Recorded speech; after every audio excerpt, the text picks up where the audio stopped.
Are you mad और what? Do you know about your timing? ये कोई time है आने का? तुम्हें पता है मैं पिछले आधे घंटे से तुम्हारा वेट कर रही हूँ। जस्ट बिकॉज ऑफ यू मेरी मीटिंग आज सस्पेंड हो जाएगी। I am very sorry ma'am. दरअसल बात ये है ना, मुझे 2-3 जगह पे ना और कपड़े देने थे, बस इसलिए थोड़ा लेट हो गई। तुम जैसे लोगों की यही दिक्कत है, पहले इतनी बड़ी गलती कर दो और उसके बाद सॉरी बोल दो। लाओ दो इसको। Nonsense. Madam what is this behaviour? आप मुझे ऐसा क्यों बोल रहे हैं? अबे ओ गवार, तू तो ऐसे रिएक्ट कर रही है जैसे तेरे को सब कुछ समझ में आ गया हो। ये 2 वर्ड इंग्लिश के बोल करके ना तू ज्यादा पढ़ी लिखी नहीं बन जाती। समझ में आया तेरे को? अगर तुझे इतनी इंग्लिश आती ना तो ये मामूली से प्रेस का काम नहीं कर रही होती।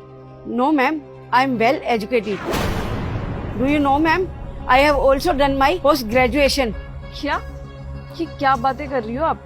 अरे जब पढ़ना लिखना आपको आता है तो ये प्रेस वाले का काम क्यों कर रहे हो आप? मैम वो क्या है ना, घर की जो परिस्थिति होती है ना, वो इंसान से सब कुछ करवा देती है। बट आंटी अगर आपको इतनी अच्छी इंग्लिश आती है, आप वेल एजुकेटेड हो, इवन आपने पोस्ट ग्रेजुएशन भी कर रखी है, तो मुझे एक बात समझ में नहीं आई, आपने कहीं जॉब के लिए क्यों नहीं ट्राई किया? आपको तो बहुत अच्छी अच्छी जॉब की अपॉर्चुनिटीज मिल सकती थी।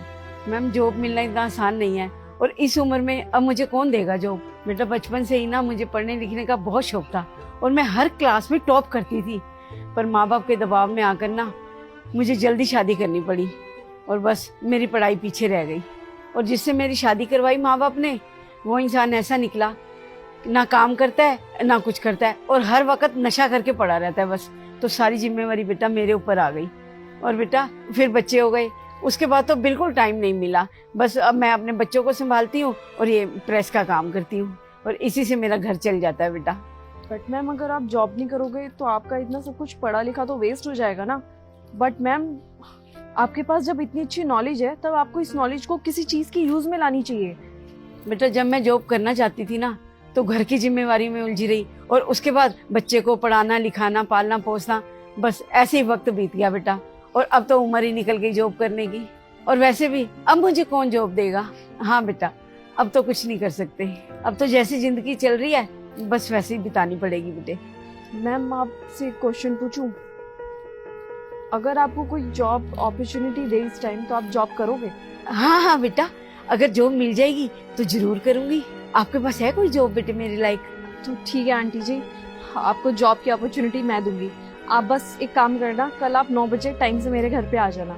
और आपके पास इतनी अच्छी नॉलेज है, इस नॉलेज का अच्छी तरीके से यूज होना चाहिए ना। और आप प्लीज सैलरी की टेंशन बिल्कुल मत लेना, आपको मैं इतनी सैलरी दे दूंगी कि आपको ये सब काम नहीं करना पड़ेगा और आपका घर भी इजीली चल जाएगा। क्या बेटा आप सच कह रहे हैं? आप मुझे जॉब पे रख लोगे? हाँ आंटी जी, नॉलेज की तो कदर करनी चाहिए ना। और आप तो इतनी पढ़ी लिखी हैं, तो क्यों ना आपका ओहदा आपको दिया जाए। तुम्हारी बहुत बहुत मेहरबानी बेटा, तुमने मेरे बारे में इतना कुछ सोचा और मुझे जॉब लगवाने के लिए कहा, वरना बेटे आजकल के ज़माने में कौन किसी के लिए इतना सब कुछ करता है। थैंक यू बेटा, थैंक यू सो मच। और आंटी जी जैसे मैंने पहले बिहेव किया उसके लिए प्लीज़ मेरे को माफ़ कर देना। वो एक्चुअली क्या है ना, मैं मीटिंग के स्ट्रेस में थी बहुत ज़्यादा, मैं बहुत लेट हो चुकी थी, जिसकी वजह से मैंने आपको इतना कुछ सुना दिया।